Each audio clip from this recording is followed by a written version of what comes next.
A visit nearly 2 decades in the making as Pope Francis arrives in Ireland. But his trip has been overshadowed by continued revelations of clerical sexual abuse that have shaken the Catholic Church to its core. A series of inquiries by the Irish government exposed widespread sexual abuse of minors that in some cases dated back decades. Addressing officials, the Pope acknowledged the Church's guilt. The failure of ecclesiastical authorities, who did not adequately address these repugnant crimes, has rightly given rise to outrage and remains a source of pain and shame for the Catholic community.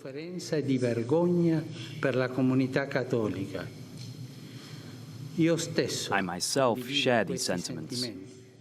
The Irish Prime Minister blamed the Church's failures for creating a bitter and broken heritage that has left a legacy of pain and suffering, and urged the Pope to take action.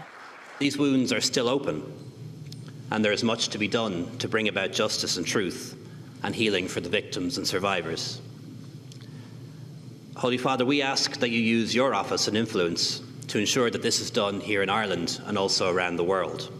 A sentiment shared by these protesters. He needs to make clear that actions are going to be put in place and what those actions are going to be.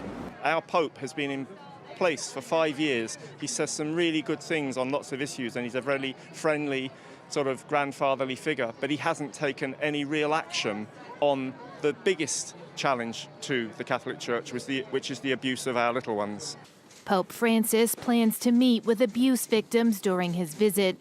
Nearly 15,000 Irish people have officially declared they were sexually abused by priests.